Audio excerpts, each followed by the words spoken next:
It's time to feel the rage. Welcome to Film Rage, where we talk movies. Lou Reed once wrote and then later sang that life is like a mayonnaise soda. Not 100% sure what he meant by that, but if I ever meet him, I'll ask him and I'll let you all know. So now, directors and actors, beware, as you cannot hide from the rage. My name is Bryce, and I'm part of the Film Rage crew, which also includes Jim. Hello, Jim. Hey, hey. So with the introductions out of the way, let's rage on. Okay, so time for a quick rage out. And thanks to James, currently our only member subscriber. And yes, you too can be a member of the Film Rage community by joining at buymeacoffee.com/Film Rage YYC. All members get a special episode and content only for members, along with all members that sign up will get a special limited edition Film Rage merch item. Delicious.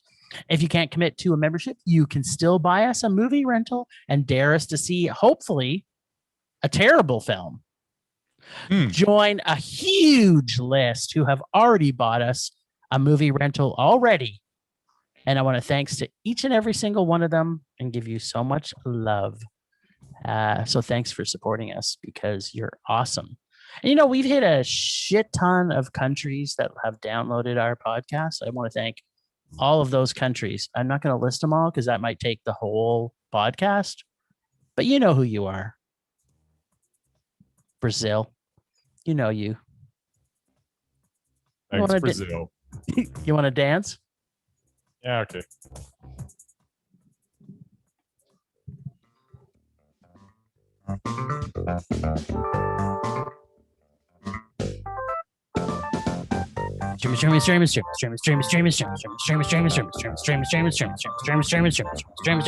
And what? We are streaming, Jim.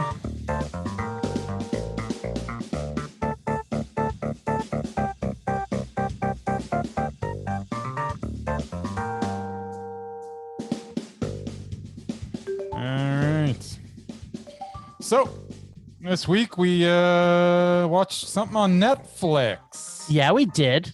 Thanks to you. Yes, a movie by the name of Concrete Cowboy. Yeah. So, it's from 2020. Concrete Cowboy is the story of Black urban cowboys that have been part of the North Philadelphia community for about 100 years. What? It meshed some seasoned actors with some of the real life members of this community in order to tell this tale. It tells the story of Harp, played by Idris Elba, and his son Cole, played by Caleb McLaughlin, as they reconnect and grow during the course of a summer. The movie starts out in Detroit with Cole's mother at the end of her rope and decides that he needs to spend the summer with his dad in Philly in order to straighten him out. The setup of the story is very well executed, but as it played out, there were some odd scenes that didn't seem to add up for me. I love the characters, and the real-life players all came across as genuine and were not upstaged by their professional counterparts. There are so many great scenes in this, but towards the end, there are too many moments that felt stagey as opposed to genuine, which is too bad, as it seemed like genuine is what they were going for, at least for the first half of the movie. This made me want to see a feature-length documentary of the Fletcher Street stables. How did they originate? And how they continue to exist throughout the last century? That is the story I would like to see. This movie, however, did nothing but pique my interest for something more, although it did introduce me to a community that I was not aware of, and it did have some very good performances, and it did have some very powerful scenes. It was another case of great beginning concept that turned into an average final outcome. Concrete Cowboy was meh. Okay. Well, I love the mix. You know, when a music either stands out or it sucks, I got to bring it up. The mix of music through this film was a great mix of modern and classic music. I really love that in a film where they have the urban people and the urban lifestyle, but at the same time, because of the subject matter of the film, and having some classic music in there kind of really fit well with the whole cowboy theme. A powerful story with powerful acting. I freaking love Idris Elba, and the young kid Caleb McLaughlin is freaking fantastic. The whole group of kids from Stranger Things seem to be doing some amazing, fantastic things. Interesting, this week, we have 2 kids that are Stranger Things kids. Huh. Who knew that was going to happen? However, yeah, you did.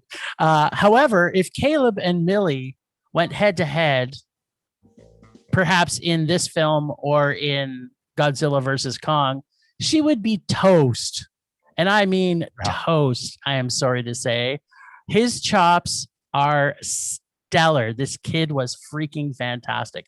Great story, very unique idea of a stable in the middle of a major city and the black cowboys within this culture. I found it refreshing take on a traditional young gang member joining a gang, but has people fighting for him.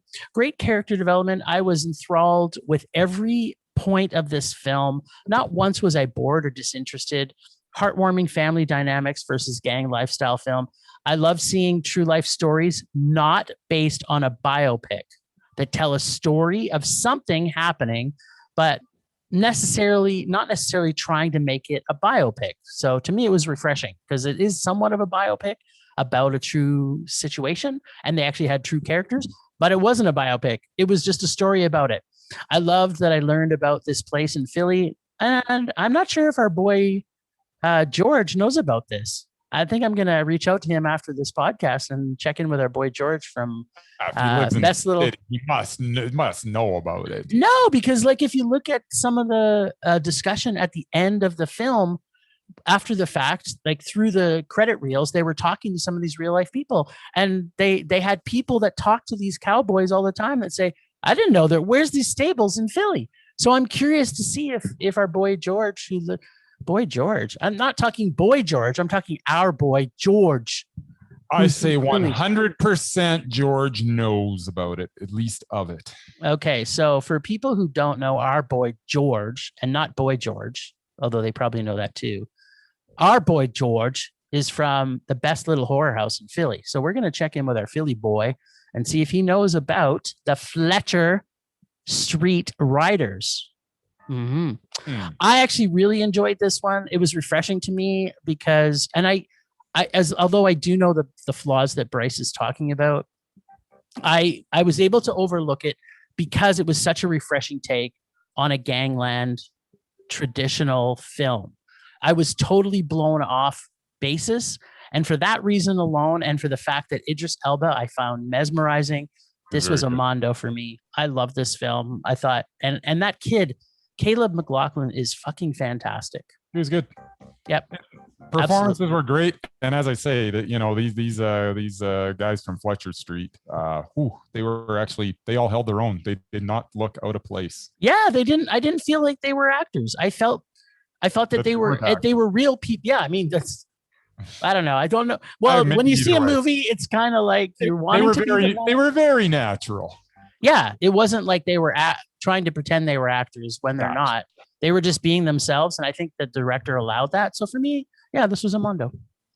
Cool. As I say, I liked it a lot. Not quite that much.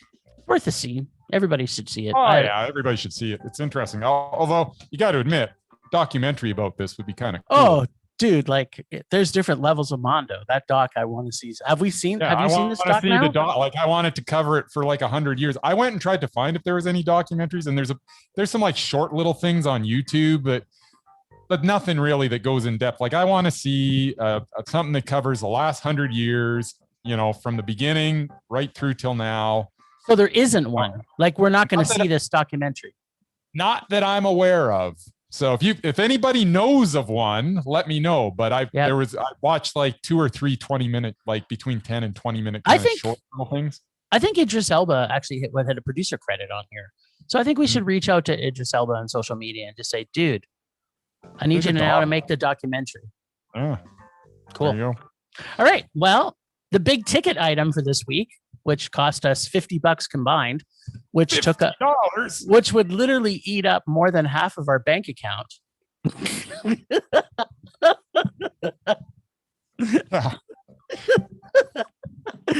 was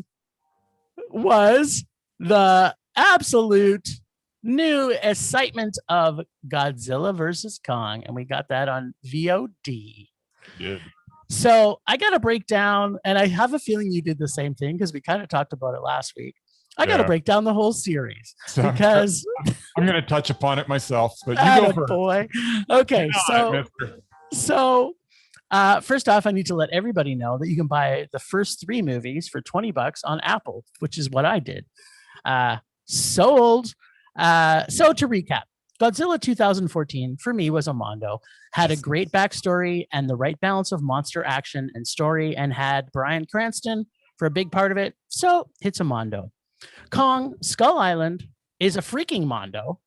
And in my opinion, the king of all monster movies. It has lots of Kong, humor, action, and Samuel L. Jackson and John C. Reilly were motherfucking mesmerizing. And then Godzilla comes back in another movie called Godzilla King of Monsters. This was way too long and much too traveling around the world. I thought it, when I saw it the first time, I thought, I don't know if I really love this. And the second time, it did not make me love it anymore. I found it too long. I'm giving it a meh because it did have Godzilla, and Godzilla alone demands a meh from any rating. But I found it had too much monster and had too much of everything. And I found it tiresome at times. Plus, it had CLFs in it, and I fucking hate creepy little fuckers. So at the best of time, and that movie was a really bad portrayal. Okay, so the main event, G versus K. First off, again, it had way too many CLFs in this film. And for the first part of the movie, it was motherfucking annoying to me.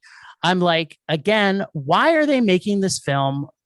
Are they trying to steal Disney views? Is that why this movie was made? I was not a fan of 11/Millie in the last Godzilla film, and her story arc in this movie could have been filled with a brand new character, and her dad was useless and irrelevant all the way through it. I super love Julian Dennison, but as I mentioned last week, they could have introduced a new gay character into this film who could have filled that space, who meets up with Brian Tyree Henry's character, and the arc would have been just that much better and that much more diverse. I'm not sure I felt that was even needed. But the addition of a deaf character who signs with the king was golden. And it has 2 things important. It adds diversity of people with disabilities, and it is fact already that gorillas know sign language. So the fact that Kong, who is the king of all gorillas, signs, to me just made sense. Plus, I loved the creepy little fucker who played that character, who is one of the 3%. And I just loved little Kaylee really Hotel. This whole arc caused me to fully get immersed into the split stories of Kong and Godzilla. I had a bunch of issues at the first with the sci-fi side of this. So at about halfway through the movie, I said, you know what? I better go back and rewatch it. So I stopped it halfway through and I went back and started watching it for a second time. Second time, though, I was able to connect to what was unraveling a little bit better and let myself be taken over what I completely predicted was going to happen. As if we remember last week, what I said was going to happen, it pretty much unraveled exactly like I said it was going to happen. And then they were able to battle the real villain, who happens to be man. Godzilla and Kong lay waste to Hong Kong, like only 2 gods of the earth and the silver screen can do. Was there stupid, idiotic things in this movie? Hell yeah, there was. Was there things that could have been done better? Yes. It's already, I've already listed a couple. But did this satisfy my thirst for Godzilla versus Kong? Goddamn motherfucking right it did. This film took a little time to grow on me, but by the end of it, I was all in. I think fans of Godzilla, and like Bryce and I, fans of Kong / fanboys for Kong, as I want to start using hashtag, will enjoy this monster mayhem. Just like the world needs more cowbell, This Jimmy needs more motherfucking Kong. This was a King motherfucking Kong Mondo for me. Apparently, anything with Kong in it, I'm just going to give it a Mondo. All right. So yeah, just like you going into this, I watched Godzilla from 2014, followed by Kong Skull Island, followed by Godzilla, King of the Monsters, and then I finally watched this, Godzilla versus Kong. After watching Godzilla, that feeling I had back in 2014 started to manifest itself as it teased the next film, Kong Skull Island.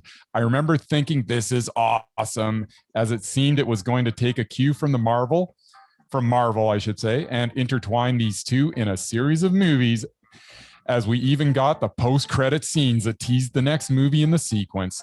Kong Skull Island was the next, and my enthusiasm for this series grew even more, as that movie was super mondo. This built my excitement to a fever pitch for Godzilla, King of the Monsters, and that's where my enthusiasm began to wane. The promise of the first two movies seemed to take a few steps back, as this outing paled in comparison to the first two in the series. And now we have Godzilla versus Kong, the ultimate kaiju showdown. I thought before watching this, if they could just get back to the promise of the first two movies in this succession, then perhaps this could be special.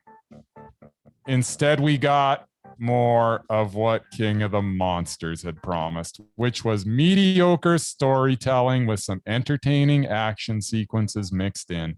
This was basically Batman versus Superman, but with kaiju. We got some battles early on between the combatants. Then we got the final battle, which ended with them teaming up against a common enemy. Mecha. Just like Batman versus Superman. We got kaiju instead of superheroes, but it was basically the same. It was even the same arc, both in character development and final resolution. I did not dislike Godzilla versus Kong as much as I was disappointed that the momentum of the first two films could not carry through to this titanic confrontation. And by the way, why do they keep on calling them Titans? They are kaiju. Everyone knows that. So stop calling them Titans. It sounds stupid. So anyways, this was a super waste of early potential. Meh. I completely get it. I'm not going to argue with your rating. I completely understand why you have it. Normally, I'd like to pick a fight. You know that about everything. Yeah. But, I get why you gave this a man. I had some problems with the whole Godzilla arc. It's almost like, I don't know if there became two separate producers, and the Kong world was great. I don't know about how you felt, but the whole Kong arc to me was fantastic. Kong's always fantastic, and they seem to just they got Godzilla right in the first one, and they even got it right in the first movies period back in the day. Yeah. Gojira. Gojira. But they seem to just, I don't know, they just don't got quite right. They had it so right in 2014, so I don't know how they couldn't carry that through. I just don't get it. But you gotta love the Hong Kong battle. The Hong Kong battle was epic. Okay. It was awesome. I love the whole scene. Didn't save the whole series for me. I know it didn't, but you gotta love that battle was awesome. I don't want to spoil it because there's parts in it where you're gonna you're gonna have two people, you're gonna have people on polar opposites. The fact that we're both Kong fans, as we're watching it, we're going like, go Kong, go Kong, go. There's no question. But I think it's satisfied like that for me. It was satisfying even as a Kong fan, because I don't want to say too much what happens, but the fact that they team up and kick Mecha Godzilla's ass, I loved it. It was I had problems like you did. I got over it because I got enough Kong in my life for that. So I get it. I was so looking forward to it. I really was. I was pretty stoked to see this. And I thought, you know what? I was less stoked to see it though after watching Godzilla King of the Monsters, because I was like, oh yeah, I don't block that movie out of my head, and it was a low man. It was a low man. Yeah. So I was less enthusiastic before. I was like, it's weird because I watched Godzilla. I was like, oh yeah, I'm in. And then I watched Kong Skull Island. I was like, oh. And then I watched Godzilla King of the Monsters, and I'm like, wah, wah. It was the same for me, buddy. It was the same for me. But that's why I knew there was Kong. Dampened my expectations, but it still didn't live up to them. Maybe you should have gone back. Maybe you should have gone back and watched it a second time, because then I just really connected with the Kong characters. Anyway, I dig it. All right. So we are now going to talk about something we've been waiting to see for an entire year. Yeah, Slaxx. We thought we were going to see it like, I don't know, a year ago. It was a year because we thought we were going to see it in the theaters. Yeah, never happened. So Slaxx 2020. This is a story of a possessed pair of killer pants that goes on a killing spree at a trendy clothing store. I have to admit, I like the concept. This movie is fun with some gore and innovative kill scenes and some entertaining dance numbers as well. It mixes in some heavier themes to think about, such as excessive consumption and corporate exploitation of workers, both domestic and abroad, but it does not get bogged down by the weight of these issues. The film is entertaining and has some enjoyable moments. The ending makes the statement that it was going for. At 77 minutes, it is a breezy bit of entertainment. Do not watch it if you're expecting a horror movie, as it is more of a comedy with a side of social commentary. Slaxx was meh. Well, let me tell you what I thought of Slaxx. So we saw Slaxx, by the way, on VOD. Yep. And I want to say thanks to the producing team who actually tagged us out on Twitter to tell us where we could get it, because we've been trying to get it for so long. I was starting to get complainy about the fact that we had no way of accessing it. So they said, yes, finally, we have it on VOD. So Slaxx has absorbency, stretchability, has hypnotically murderability, has organic cotton, and can help you fit into pants perfectly for 5 pounds over or under. And I'm not sure why it's under, but okay. Right off the bat, I was very excited to learn how many employees were employed at this store. This gave me hope that there was going to be the Slack Fest I was hoping it would be. For an entire year, I had been in huge hope to see everyone, and I mean everyone, eaten by Slaxx. This is deep-seated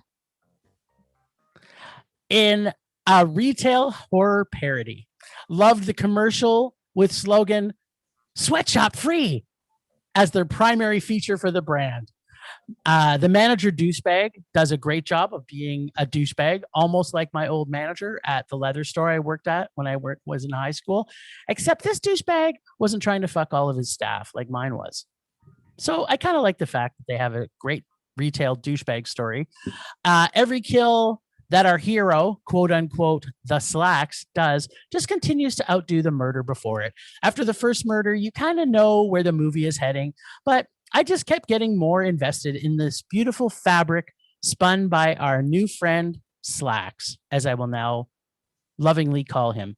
Plus, the Slaxx, although a psycho murderous cotton blend, was respectful enough to pack its kills neatly away out of the way of everything, and, you know, just keeps it clean.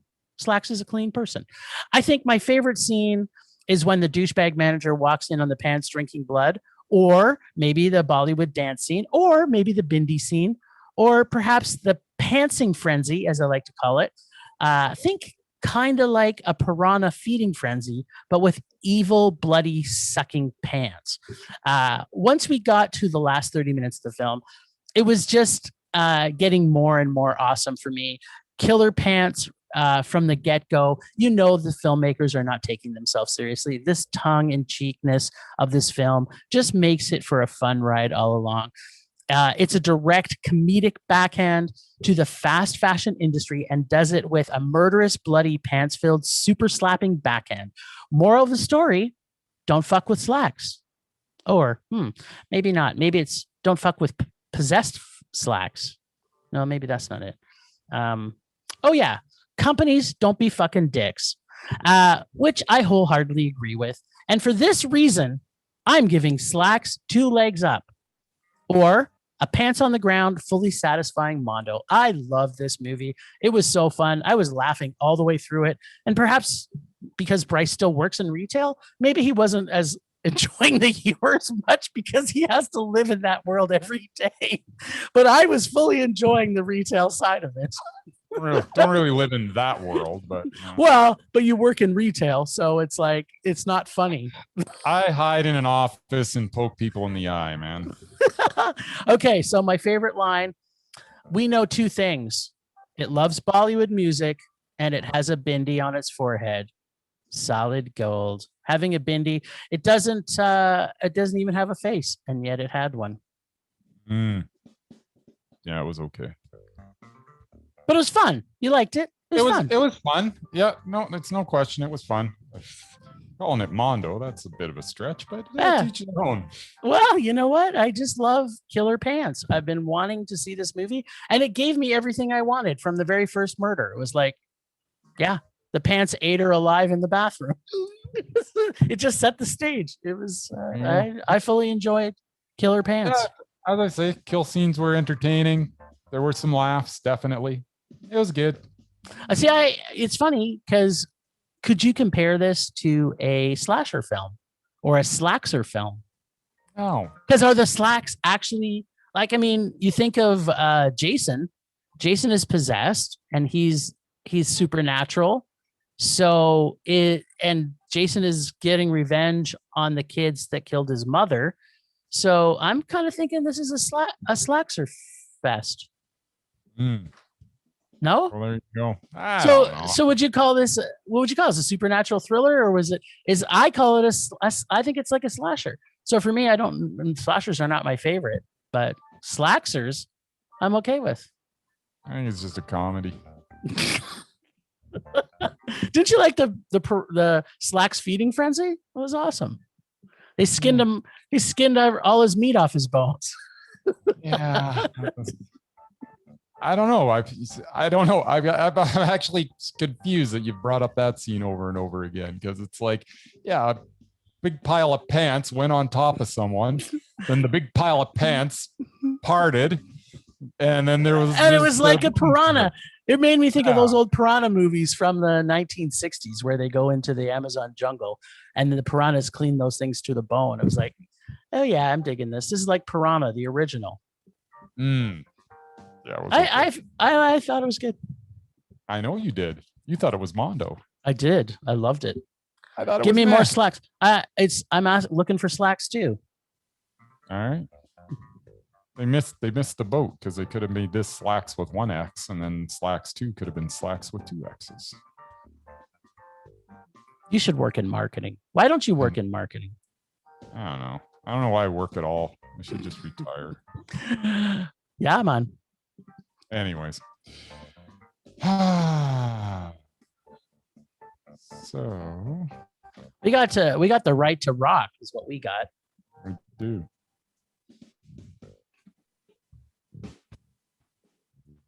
So we got to see a special screening from GAT.ca. It's a PR group that works with HotDocs Festival, which is coming up April 29th to May 9th, 2021. And you can get all of the content at hotdocs.ca. And we got to watch. We're gonna watch this week, and maybe next week we'll decide. We might watch another one because we still got a little bit of time till the end of April. But this is going to be playing at HotDocs this year, and it's called Fanny: The Right to Rock. Yeah. The Right to Rock reveals the untold story of a Filipino-American garage band that morphed into a ferocious rock group, Fanny, who almost became the female Beatles. Features bony. Yeah, well, that's what they say. If you write your own IMDb bio, then you can write what you want. Features Boney Rat and Joe Elliott, and then it doesn't list pretty much any, like, thank you again, IMDb. Doesn't list any of the actresses or the musicians on it, but it's written and directed by Bobby Joe Hart. So, Fanny: The Right to Rock. So, first off, I've never heard of Fanny, and I'm kind of a little surprised because lesbian rockers are one of my favorite types of rockers. This doc has a ton of content in it. It's about feminism, equality, fighting racism, female empowerment, kick-ass ladies who kick ass and rock without dicks, and so much fun. These ladies took no shit and knew how to get shit done. I love rockumentaries that have a lot of music, and this really gave you all the Fanny in your face and your ears could take in. So much rock, so much guitar face, so much awesomeness. I loved going on this journey of these legendary all-female group who I'm sure kicked ass and definitely punched dicks. This film has so much heart and sadness and still kept fighting forward, even though the universe seemed to not want it to. Fanny is awesome. And this movie was motherfucking kick-ass mondo. Favorite line, we are playing our asses off. We are playing our asses, our fannies off for everyone, and it's not enough. That pretty much sums up this movie. This movie was great. I loved it. Cool. Just like you, Jim, I cannot believe that I've never heard of this band that apparently influenced so many. Seriously, how have I not heard of Fanny? The first all-girl band signed to Warner Music that opened for bands such as Humble Pie, Deep Purple, and Slade, as well as Ike and Tina Turner. They had numerous TV appearances that included The Kenny Rogers Show. It's like my favorite show. The Helen Reddy Show, and Dick Cavett. What? I've watched Dick Cavett. Anyways, you like Dick. Then what are you going to say? How have I seen nothing about this band? This doc presented the good and the bad that was Fanny, from their humble origins to the debauchery that took place in their place of residence, Fanny Hill. They dealt with sexism and racism. They spent some time in the UK where they got some more respect. They went through a period where they had to go through some group therapy sessions to keep them together. They had Warner Brothers trying to dress them in skimpier costumes. The constant struggle of fighting against the sexist powers that be, combined with the fact that they were in a constant state of proving themselves to the lack of a big hit single, eventually led to their demise. It is ironic that they were actually already broken up when they had their biggest hit, charting at number 29 in the single Butter Boy. After breaking up, the members went their separate ways. Nikki had a kid. Bree stayed in the music business, working with the likes of Carole King, Roger Daltrey, Jimmy Buffett, and Duran Duran. June started an institute for young girls to play music. And then for them to come together again 40 plus years later, in their late 60s, to give it another go was pretty cool. Really enjoyed this look at one of the most influential bands that I have never heard of. Fanny, The Right to Rock, was mondo. Of course it was. You would have given it anything else, I would have slapped your Fanny, bitch. Yeah, no, this was great. I'm baffled that I had no inkling of this. Yeah, you know what? It's so interesting, right? Because it's almost like people didn't want us to know about it. Yeah. Right? It's like, how many bands do we know about that though? I mean, that's happened before where it's like, this band is so influential. It's like, okay, I've never heard of it. And then when you hear it, right, you kind of go, yeah, I can see why. Although it's interesting because I went and downloaded all their music on iTunes, and the new album, the sounds do kind of get tiresome. Like, I don't think the strong, but they have, the one single or a couple singles on it. They're pretty good. They're catchy, but they've lost their rock, man. Like that. Yeah. The footage they were showing of that old stuff, that was good. Yeah, man. Like so much guitar face. Yeah, totally. Their early stuff is great. Like if you go down and download that off Apple or Spotify, you're gonna be pretty impressed to go, whoa. These ladies know how to get it done. And you know what? Fighting, not only were they fought racism, they fought sexism.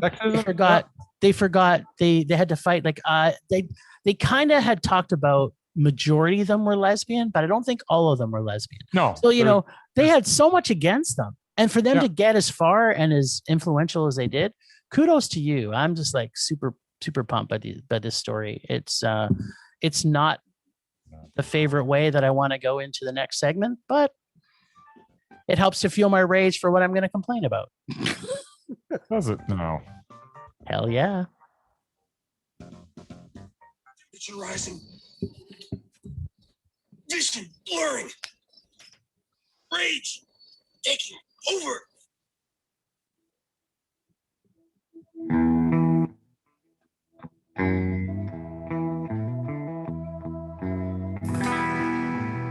Okay, so my rage this week is somewhat of a little bit of a continuation on last week. And you may see this as a common theme in my rages over the next little while until we can actually go see movies in theaters. But what the fuck is with all them trying to cram kids into Godzilla and Kong movies? This was never something that's ever happened from the past. The fact that the last two Godzilla movies have creepy little fuckers in it just totally takes away from the, I don't know what the writers were doing to get this in place, but are they trying to put kids in as a crutch to get more viewers? I don't know. Like it annoyed me so much as I was watching it. I'm so glad I could get myself past it, but I really think that Godzilla versus Kong would have been so much better if they didn't have that whole arc, the Godzilla arc, where they had 11 from Stranger Things / Millie. Her whole arc didn't make sense, and it wasn't really valuable to the story. It had this that whole story could have been told. They had a perfect opportunity. They went for diversity by adding someone who's deaf, which was fantastic, by the way. I'm saying kudos to you for doing this, Warner Brothers.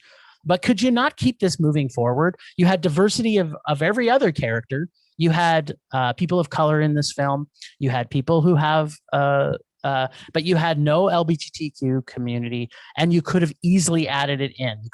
You could have even written in the fact that the whole Millie character wasn't even in there. You could have had one less kid to annoy me, and I'm just like, why? Why do they need to put kids in movies to try and draw more people?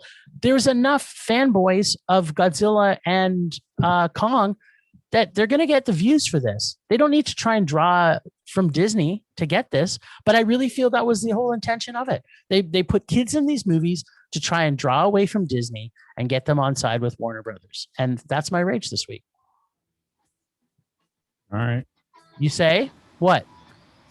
CLFs or no CLFs? Do we need them? Do we need them in a Kong movie? Do we need them in a, like, Kong had no kids, and it was Mondo, freaking Mondo, motherfucking Mondo. Wow, we had the one deaf kid. That was cool. No, we had it in this movie. 100% agree. But I'm talking about Kong. Kong didn't have it. No, that is true. Right? But Kong was in a totally different setting. So yeah, I know, but still, that's what I'm saying. You know, the producers of Kong could have just as easily threw a kid in there for some stupid reason. When you're at war, there's no bring your kid to work day. Oh, really? Because they seem to add kids in this one for no apparent reason. Yeah, they weren't at war. Oh, weren't they? No. Godzilla was at war with Kong. Godzilla was at war with everybody. There's lots of scientist guys. Oh, right. That's another thing to add kids to. Kids are valuable for science. Oh, yeah. 12-year-olds need to be involved in science and monsters. Fuck that noise. That's stupid. So are you saying you're on side with the CLFs here? Is this what you're saying? No, I'm not saying that at all. Are you joining my rage or against it? What's happening here? You're being non-committal.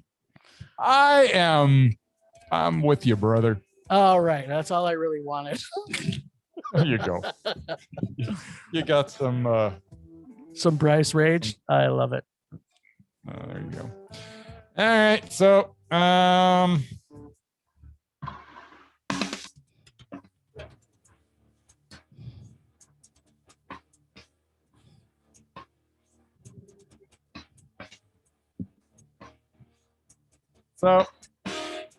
my rage this week is just the wasted potential that was Godzilla versus Kong.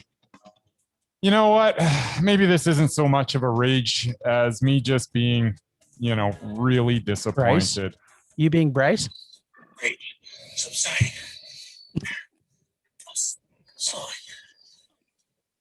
Finger fade. Okay. Well, that I don't even want was, to talk about it. you didn't even want me to jump on board. Okay. Well, there you go. Well, I gave it a Mondo, so There you go. I wasn't going to jump on that bandwagon. That's the quickest rage we've ever had, and I'm kind of happy about it.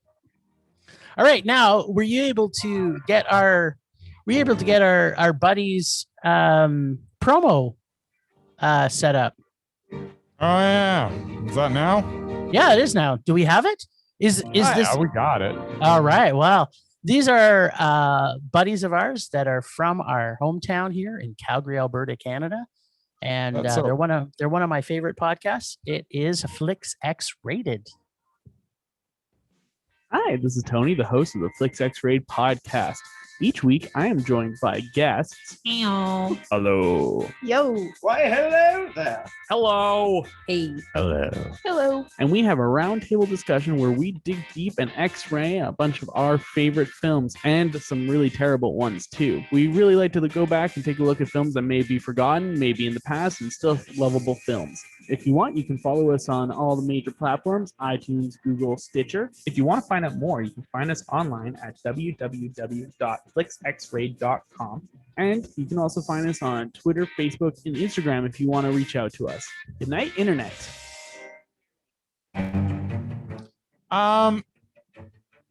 Yes. We really need to say www dot anymore. I don't understand why people still do this. Well, because old people listen to these things, so Really. old people need to think they. I'm surprised it didn't add the https://www, but I get it. I'll talk to Tony. Yeah, it's really not necessary. But No, hey, as much as Tony puts WW and W on front of things, this podcast is fucking awesome. So we still love him. You know, our website isn't www.filmrageyyc.com. Well, technically, it is. filmrageyyc.com. You know, even in a time where we didn't have enough rage in this episode, because I gave every movie a Mondo so far, I'm not sure you're keeping track, but we had to find one thing to be complaining about, and it's www. www dot. Come on.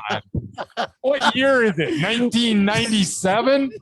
Okay, so I have to tell you, I was on a podcast earlier last week, and this was one of the things that we brought up as a joke, because at the end of the podcast, I said I had to make special commentary to the old people listening that if they were listening, to make sure they typed in www.filmrageyyc.com. So all the people that are listening that are over the age of, let's just pick a number, 60?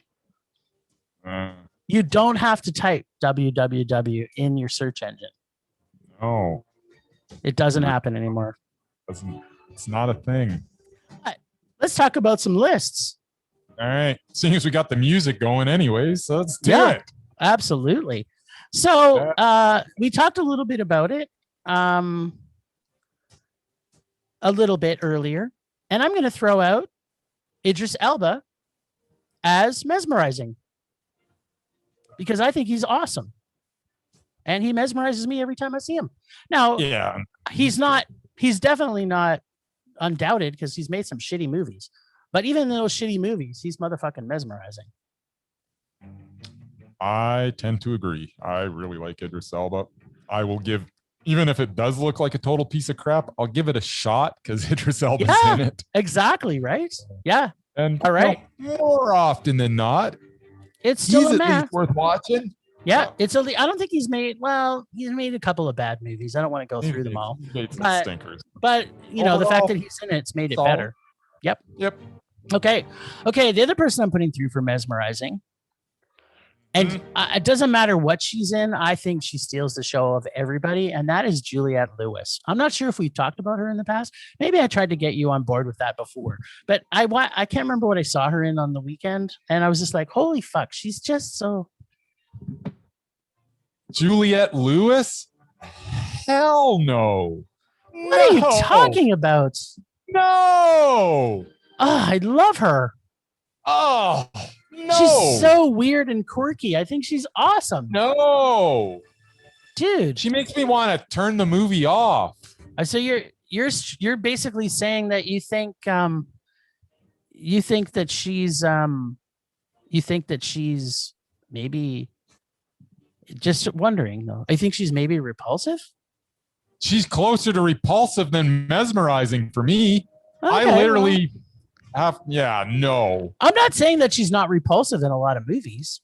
I'm just saying that I really think she's mesmerizing.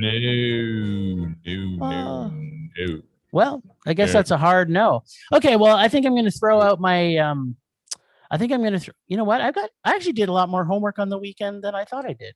So I'm going to okay, what would you? Because I did none. Yeah, I know. Okay, so would you rather have a repulsive or a doubted? Repulsive or a doubted? Give me the repulsive. Okay, I may even give you the doubted because we're not running hot. Okay, so you've got 2 males and 1 female. Do you want one of the males or do you want the female off the list first? Sure. Female. So on the repulsive list this week, as much as she's probably one of the hottest actresses that's ever lived, I am putting Megan Fox on as the repulsive list. Megan Fox? Nah. Okay, what have you seen her in that you went, wow, that movie's good? I like Jennifer's Body. Okay, I'll give you that. But she was probably repulsive in it. Her and Amanda Seyfried, that was a good movie. Yeah, it was, but she was still repulsive in it. Nah, she wasn't. She's terrible. No. Okay. Nope. Well, I guess I forgot about Jennifer's Body because I did really like that movie. It was a good movie. But every other movie she's made has been terrible. And Amanda Seyfried's always good. I didn't say Amanda Seyfried, did I? I just said Megan Fox. We're in it together. Okay, so what other than that one movie, can you think of anything that like the Transformer? It's just what popped into my head. Oh, of course she's terrible. Everybody's terrible in the Transformer movies. That's just, you can't be good in the Transformer movie. The Transformer movies is not like conducive to you shining as an actor. It's just, it doesn't matter. You're just there as filler between giant metal rolling over each other with loud explosions and stupid camera angles and just ridiculousness. I don't even know who is who. Who are the Decepticons? What are the other ones called? I don't even know. I don't know who the good guys are. Who are the bad guys? I don't know. They're just rolling over each other. It's just a mess. The bad ones is Megan Fox. Just remember that. Whatever. Megan Fox is fine. Okay, well, if you're not on board with this, I don't know what is. So my doubted is Demi Moore.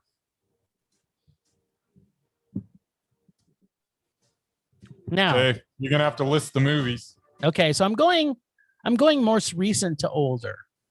Yeah, I've seen her in a couple of things recently. Yeah, so I rented Songbird from 2020 the other day.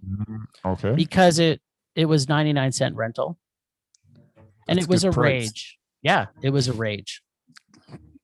99 cents for Rage. What a bargain. Yeah, and I didn't know she was in it, but then she shows up to make me barf. Then she was in this terrible, terrible movie called Corporate Retreat from 2019. That was god awful. It was god awful rage. I couldn't believe it got made. I was just looking at it. I was like, what? Who made this? Why? And she was terrible. She was terrible in it. I think she produced it, which made it even worse. And then she did 2018, which I haven't seen this. It was Love, Sonia. So this is a question mark. But 2017, she made a movie called Blind, which was a rage. Yeah, I saw it. It was bad. So 2017 was called Rough Night, and it was a rage. Then she did 2016 Wild Oats, which was a rage. I don't know why I've seen all these movies with her. Maybe I keep thinking she's going to make Ghost again. Then she made 2015's Forsaken, which was a rage. That was a rage. And then she made in 2013 Very Good Girls, which I also haven't seen. So for me, it was question. It wasn't I'm sure it wasn't a Mondo for you, was it? No, I don't think I haven't seen that one either. So it's question mark, rage, rage, rage, rage, question mark, rage, rage. So the question I pose to you, because you haven't seen enough, apparently, Demi Moore. I've seen enough. Okay. Okay. So we don't have to see Love, Sonia or Very Good Girls? No. She's doubted. Hot damn. I'm so excited right now. Just the fact that you had to go back to 2013 to go 8 movies back tells you what everybody thinks of her. Yeah, and not one of them has been a major blockbuster. It's not like a G.I. Jane or a Ghost or whatever other big movies. Ghost. Yes. Ghosty. All right. Well, that's what I was. So we had a pretty successful. We got a no for Megan Fox. We got a yes for Doubted for Demi Moore, and when we got a yes for Idris Elba. So it was a success. So check in next week when Bryce has at least 2 or 3 things to pull forward. He'll get back on his job. I'll do better. I will. Now the moment we've all been waiting for. Is it? I don't know. I'm excited. All right. Well, if you're excited, I'm somewhat excited. No, not really. You're half cocked. Last week on Rage or Dare, we were dared to see what can only be considered as a gift from the gods, who, when we were dared to see the 1996 trauma film Killer Condom, a gritty detective film shot in New York, all in German. This week, we have another dare on deck from one of our fantastic ragers who bought us a movie rental. Let's check in with Bryce, whether he was turned off or turned on by a lot of German sex party with lots of killer condoms. Bryce, tell us your thoughts on killer condoms, yeah? I don't know why we were watching this movie as part of this segment. I just don't get it. This does not seem like the kind of movie that should be in this segment, because you can't rage on this movie. How can you rage on this movie? No one can. So there is a disconnect between what this segment is and what our listening public thinks this segment is. Like a big disconnect. I mean, the fact that we got, you know what? Forget about the killer condoms. Forget about everything else. The fact that we got an exclusive, completely in German, set in New York City where everybody speaks German, including the policemen, and like nobody speaks English. That alone is worth watching. It was fantastic. And then you get great lines like even good girls from Oklahoma end up biting off some guy's dick. I mean, that's gold. How can you rage against that? It was about man eating rubbers. Come on. Was it Mondo? No. Was it a very intriguing curiosity that I was absolutely mesmerized by the entire length of the film?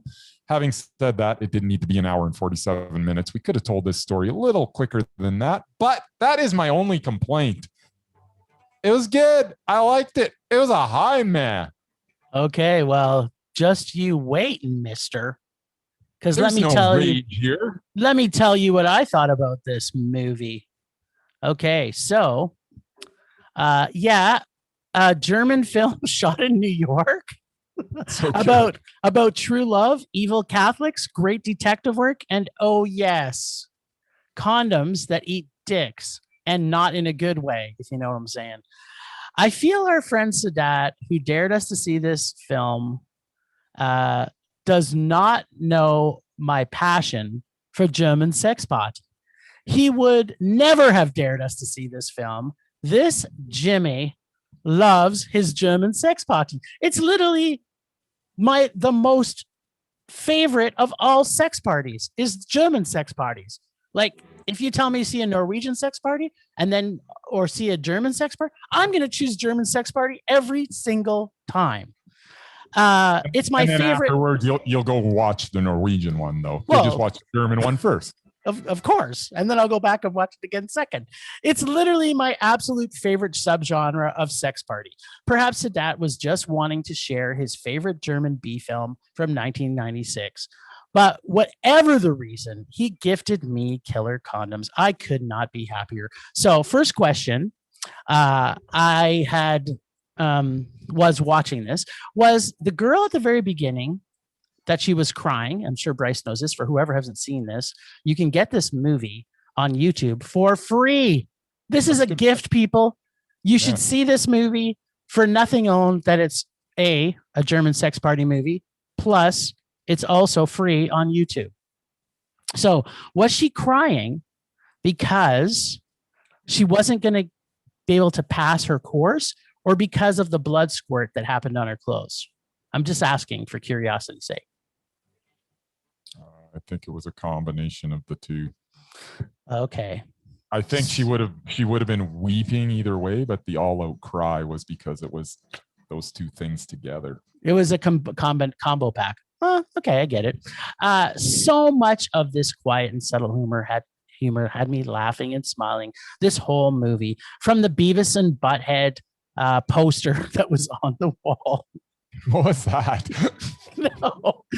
I had to do a double take. I was like, what? Which made me laugh for like 5 minutes, to the most German films from the 90s that all have smoking by everybody in the film. Even the doctor in the corner at the hospital, they're all smoking.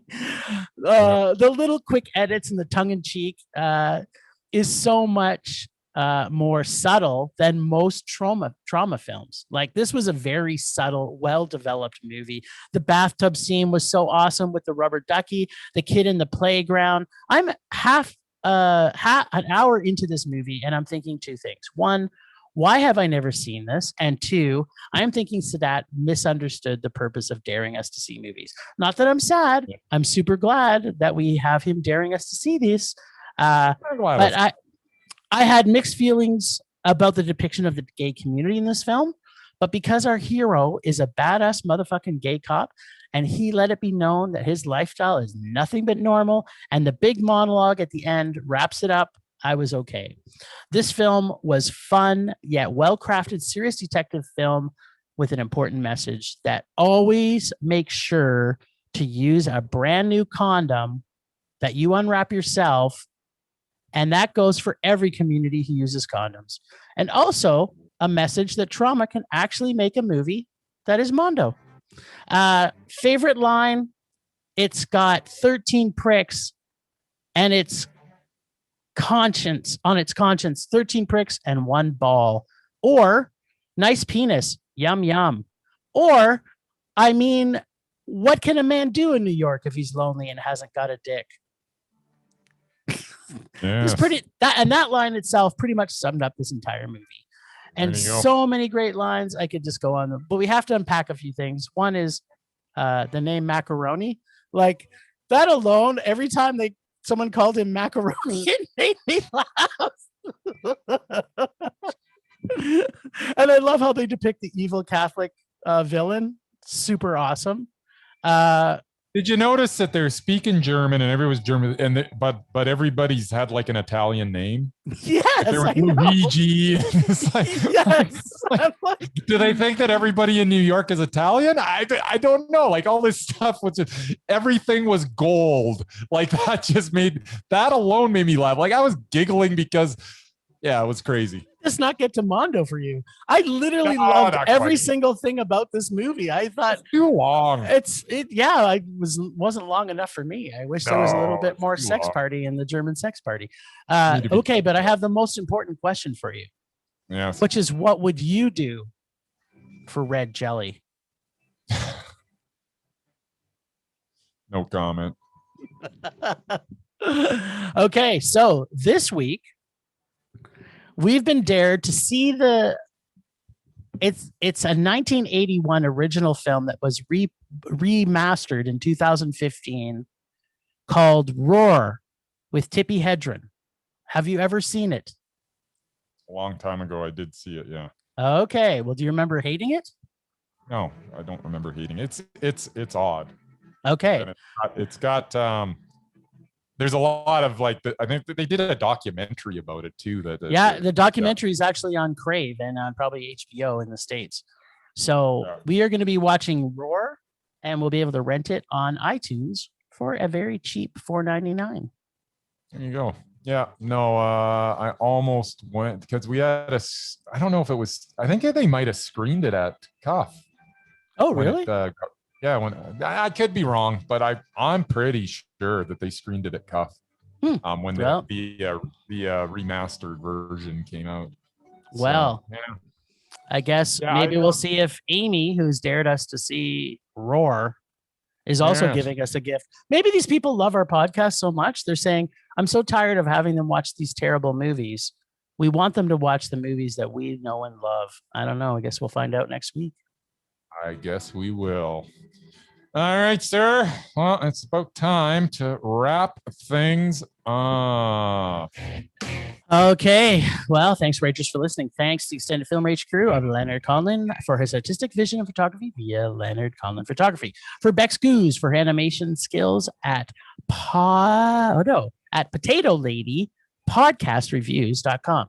And be very surprised and very excited, people, because next week we're going to have the Merman back. That's right. You heard it here first. Merman will be returning. Find us on social media at Facebook, Twitter, and Instagram at Film Rage YYC. Check out everything Film Rage at filmrageyyc.com, including our merch site where we have TeePublic on sale right now, as well as Redbubble.